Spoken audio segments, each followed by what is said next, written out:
Sean Panting. I've known him since my school days. Sean, you ready to do some talking and some songing and whatever it is you do?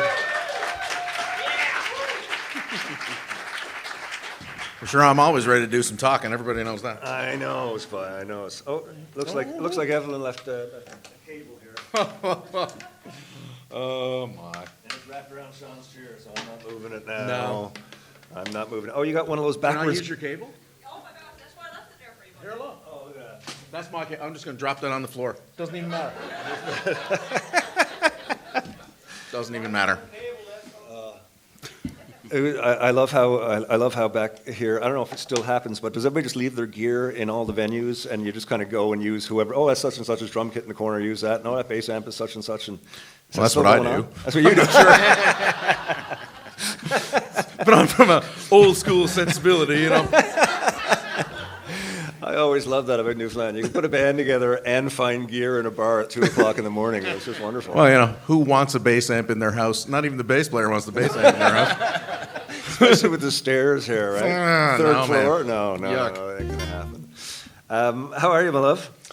Oh, I'm good. Yeah? I'm good. It's funny, actually. I now have a round connection myself because right now I'm working with Mary Walsh and Jody Richardson and a whole bunch of other people on on a remount of High Steel, which is a show written by Mary Walsh and Rick Boland, and all the songs are by Ron Hines, and none of them got put on albums, right? What? So yeah, so there's like You have a cache of Ron tunes. Yeah, this is cache of Ron tunes. Now, you know, they're about a very specific subject, which is Newfoundlanders going to New York and building skyscrapers. Right. But there's quality songs, man.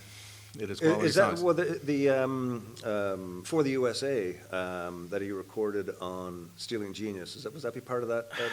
That's all about the Newfoundlanders going down. Yeah, no, you know what? I don't think that song actually is in that musical. Really? Yeah, no. And that's the one that he recorded about it. That's the It one he must be one of recorded those- It was one, you know something. Just Ron being contrary. It's I just guess. Ron going. You know something. This one is too good. I'm going to hold on to this one. Yeah. I actually have my only previous Ron experience. I walked into the ship one night when he was playing, and I guess he felt like taking a break, so he did something that he would occasionally do, which is like, oh, you know, we have in our midst, you know, we got a fine young singer-songwriter. I was a young singer-songwriter at that time. There was a fine young singer-songwriter, Sean Panting, and he gives me this big wind-up, and then he stands up and he holds out his guitar, and I went, I'm left-handed. And then he looks at me, and then he sits back down. He's like, and he sees me at the bar after. He's like, I'll never give you that chance again. And he never did.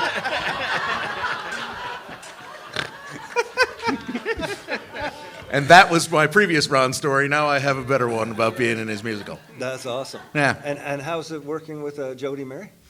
Oh, it's incredible. Myself and Jode lived together lived together. No, we didn't.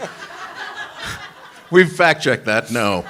We lived next door to each other on Dick's Square. So at the time, before he started the Pathological Lovers, he started a band called The Haters. And he came over to my house like Kramer style, Kramer from Seinfeld style. He busts through the door and he's talking about vintage Christmas lights that he's got off eBay and a bunch of other things. And then he's like, you write rock and roll tunes. I'm like, I do. And he's like, I should write some of those. And he goes back over, and I can hear him through the wall writing like a dozen of the best rock and roll tunes you've ever heard in your life. And I'm like, oh, Johnny, I know. I hate you. You're so got that good. thing, You're so eh? good at your job. But he's amazing to work with. We're having a really great time, and Mary's a lot of fun. And That must be, yeah, well, you've worked with Mary, I mean, you've known her forever? Like, I've known her. I've never worked with Mary Really? Walsh, but all of that Codco crowd and stuff. My brothers Dave and Jeff, who had, you know, Dave was in Figgy Duff, and they had Rollins Cross, and they're very, very, very, very much older than me. They all of those folks would come to Mom and Dad's on Larkhall Street and put the place up all the time. So Mary Walsh has stopped calling me Little Sean Panting. That's nice. That's a good. That's an ego booster. That's nice. good. So she's treating you completely like an equal. Sure. I've stumped Sean Panting. Sean Panting has a loss for words. Nah, well, First. Mary has no equal, obviously. She's Mary Walsh, for God's sake. I know. It must be intimidating though, working with the likes of that, and even a Jody, even though he's closer to our age. Yeah. I mean, he always intimidated the hell out of me. Like, Well, the only thing with Jody is whatever band he was in, I could be guaranteed that whatever band I was in was going to get totally decimated crowd-wise by whatever band he was in, which was always a huge drag. Yeah. So I was honestly, when he left for a while, I was like, whew, all right, here's my time to shine. And, and then Bung came along. It's like, God, why you can't catch a break here? I know. There you go. No, it's great. It's great. I'm totally over it. You can tell. I can. Do you write songs for therapy? So I think that's probably all I write songs for, in a way. Yeah, it was funny. Like I always sort of write about what's going on with me all the time. And when I recorded the Simple Machines, available at the merch table, when I recorded that in a closet in my house, playing all the instruments, I went back and looked at it, and I'm like, okay, the first song is about crying in a parking lot. The second song is about heart palpitations. The second song is about a 2007 Sienna minivan, and the third song is about heart palpitations. And I'm like, I see. This is not really a sex, drugs, and rock and roll type of album, I guess. You know? I hear you. We don't always end off where we sort of set out to go, right? Miss the target by a little bit. Mm-hmm. Well, why don't you play us a song there, Sean? We'd love to hear something. Okay. What do you feel like playing tonight? What do I feel like playing tonight? Sean was one of my first guests on the show. Hey, Gavin, nice to see you, brother. You comfortable and settled in? Dan's here somewhere. Is Dan here? Oh, yeah, no. That's why I called you Gavin. I'm glad you made it. I told everybody the story of you getting sucked into a Newfoundland family thing, and they were quite laughing at the experience, because everybody knows it. You get off the plane and suddenly you're being fed. It's like, what just happened? So welcome, Danny, and meet Sean Panting. He's going to play a song just for you. For you. What song are you to play for my friend Danny? Because I just love playing it so much, I'm going to play a song about Canada's premier rotisserie chicken restaurant.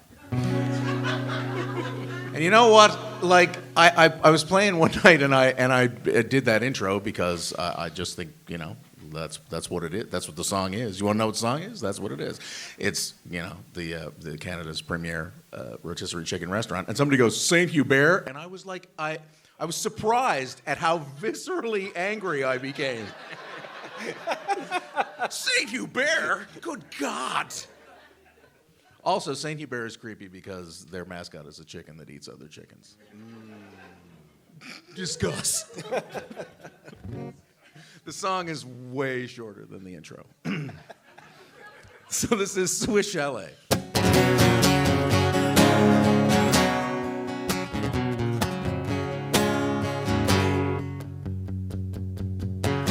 Crying in the parking lot at Swiss Chalet. You had a hell of a night. You took a personal day and bought some Christmas decorations from the PRC. You tried to do it for love. They wouldn't have it for free now.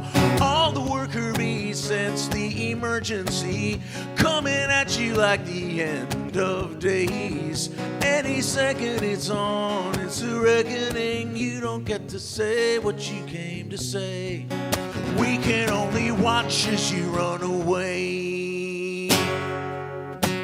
Working the percentages and times are tough. They lack a simple machine. There's nothing simple enough.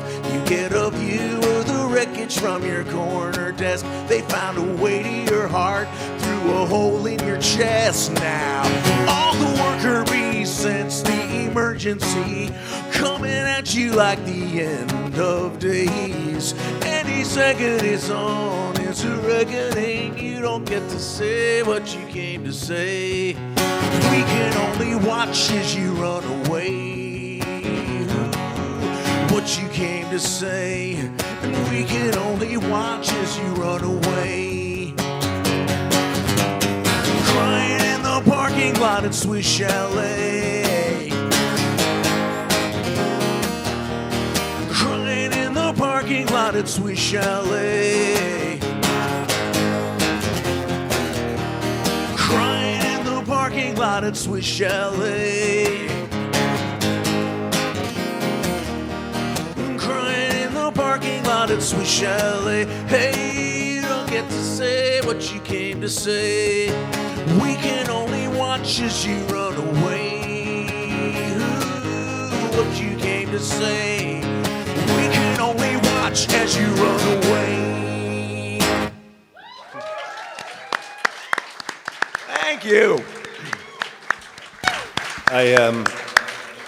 I've always liked your songwriting. What was the name of the band that we played with in high school? Cult of Reason. My favorite part of Cult of Reason was that what we thought was happening was we thought we were playing in a new wave sort of a thing where, like, people can dance to this. But who we got to play the drums was Rod Wills, right? From Schizoid. So people who are unfamiliar with Rod Wills or the or Schizoid's oeuvre, that is the metalist of metal. And Rod would play double kick drums on truly everything. Yeah. At like 280 beats per minute, No matter what you're doing. So I think I'm playing In Between Days by The Cure, and Rod thinks he's playing Angel of Death by Slayer. I was always confused. It's like, man, people aren't dancing. I don't know what's happening. And Rod showed up one night at Bounders with one stick. Remember that? Shows up, he comes out of the cab, he's got one stick, and I'm like, do you need me to go to your house and get a stick bag? He goes, it's only pop music, bud.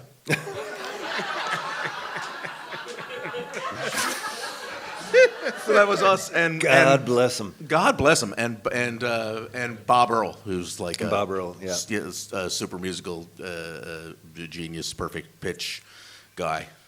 Yeah, Bob was pretty freaky to work with. Yes, yeah. Great guy. Because he was the guy that knew everything about how music worked. That was nice. I looked at him a lot like this, and he'd go.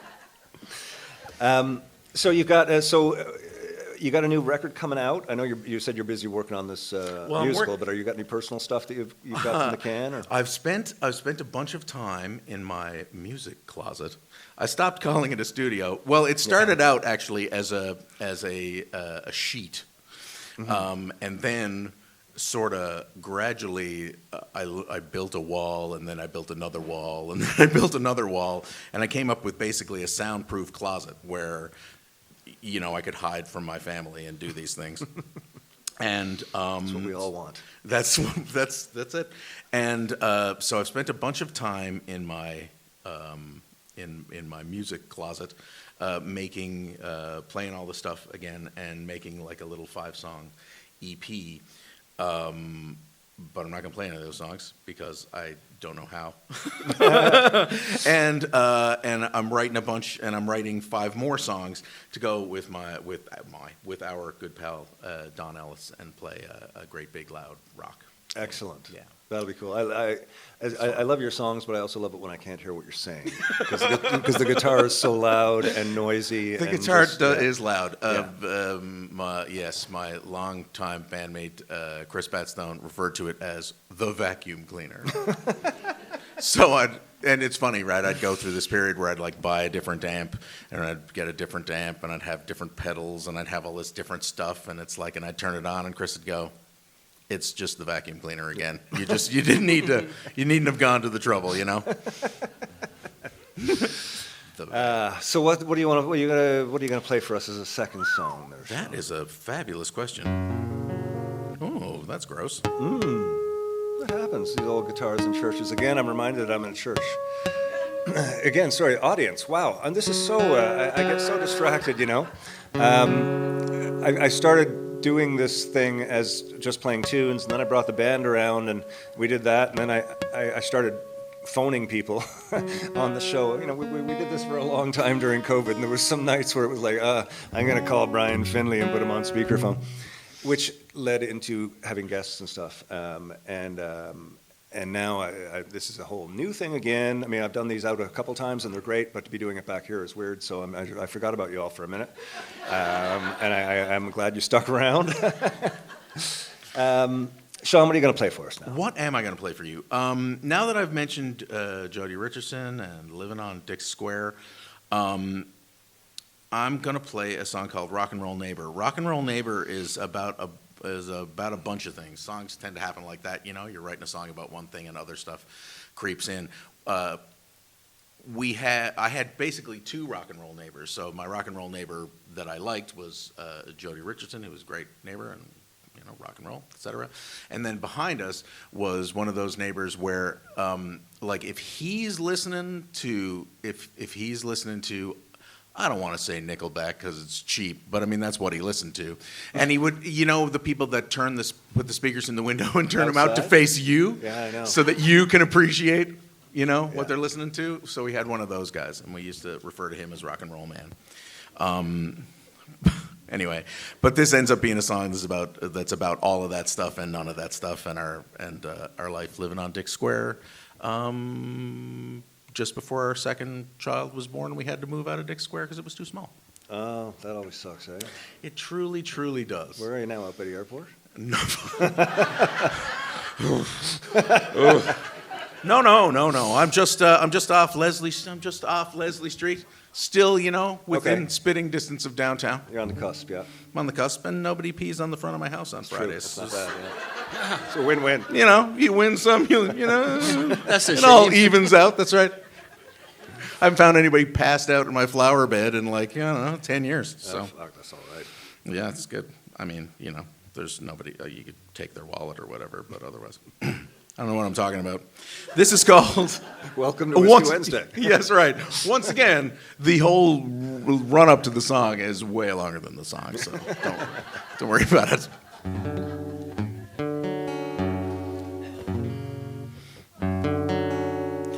Play me a song, my rock and roll neighbor. Do us a favor and sing me to sleep. Aren't we both getting on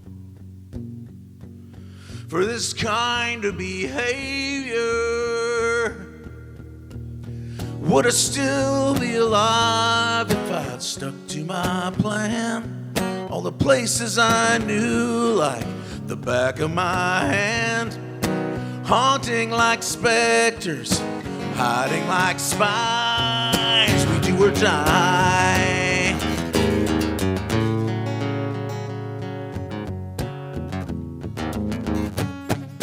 You didn't come home. Ooh, my rock and roll neighbor. For a moment I waver, unsure what to do. Are we down here alone? Till sooner or later. Oh, just now I recall I was watching you go up Livingstone Street, bound for Pennywell Road. Oh, the Mercy Parade out to kiss you goodbye. You do or die.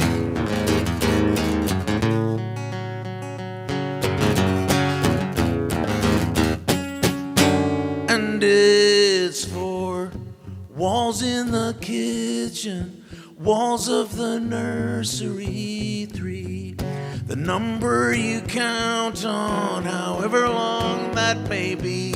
It's 2, the bickering lovers, police car and fire bell. In 1 particular summer, the neighborhood went to hell. It's 4 walls in the kitchen, walls of the nursery. 3, the number you count rage on, however long that may be.